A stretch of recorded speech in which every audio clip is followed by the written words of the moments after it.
Muy buenas noches, señores estudiantes. Me presento, soy la ingeniera María Melissa y voy a ser encargada de ayudarles con la cátedra de lengua y literatura. ¿Ya? Vamos a iniciar. Los vicios lingüísticos. ¿Ya?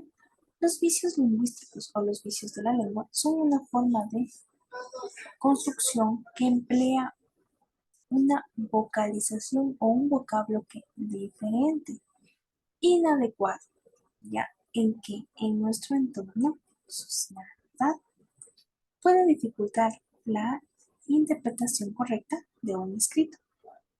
Son vicios del modismo, barbarismo, antilógicos, solexismos, catofias y pobreza de lenguaje. ¿Ya?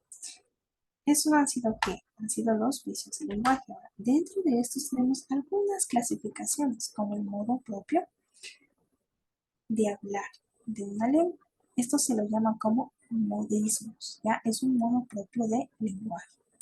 Por ejemplo, chévere, a la buena de Dios, voltear la página, fulano, sutano y mengano, la plata o lo cobres, ¿ya? Son unas formas de expresión, ¿verdad? Son los modismos, formas de expresión dependiendo de un lenguaje. Los neologismos, palabra o giro nuevo del lenguaje. ¿Cómo nacen? Son palabras nuevas creadas a partir de cambios morfológicos de vocablos.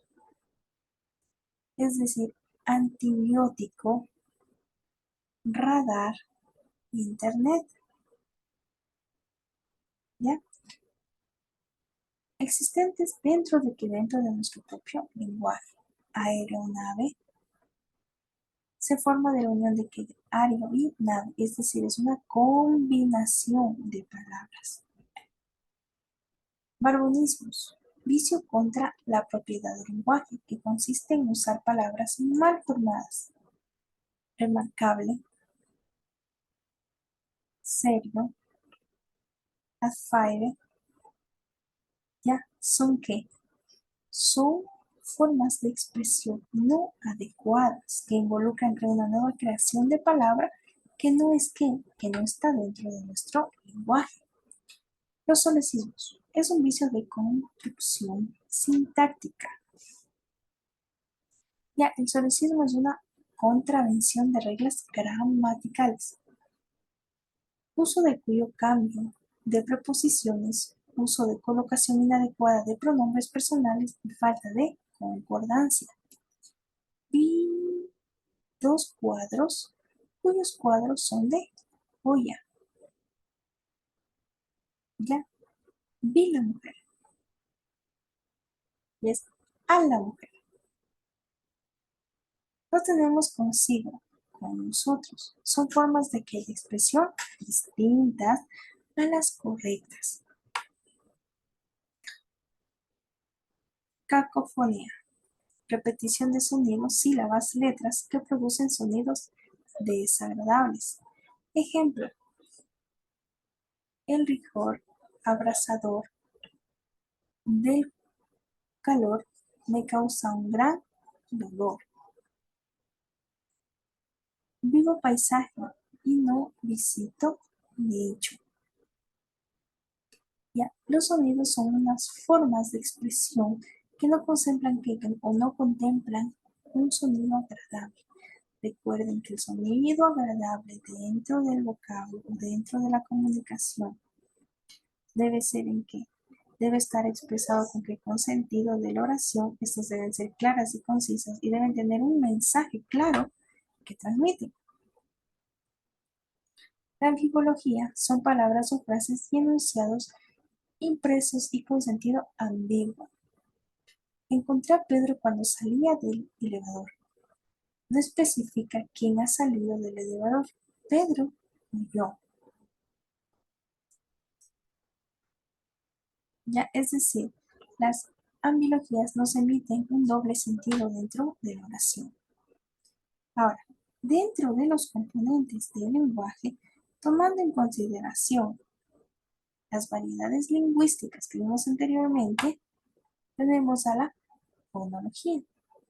El componente fonológico se ocupa del aspecto sonoro del lenguaje, tanto las reglas de su uso, su estructura, como la secuencia del sonido.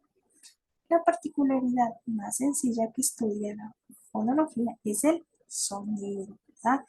Es cómo el sonido expresa o se manifiesta en dicha oración.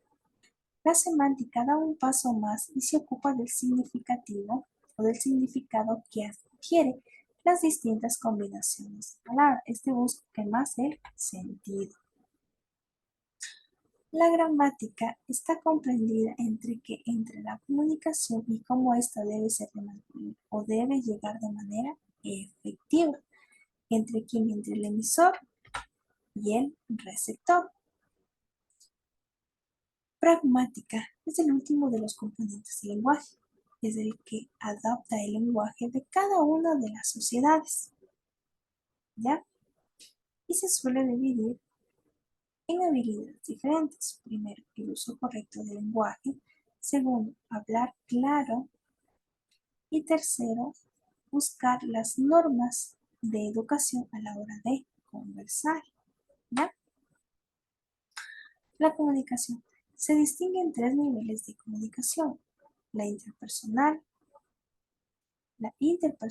y la comunicación social.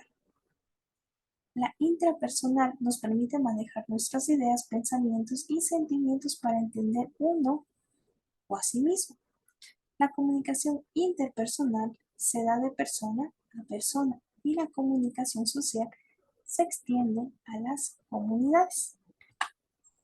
Bien, aquí tenemos una imagen de cómo es el proceso de la comunicación.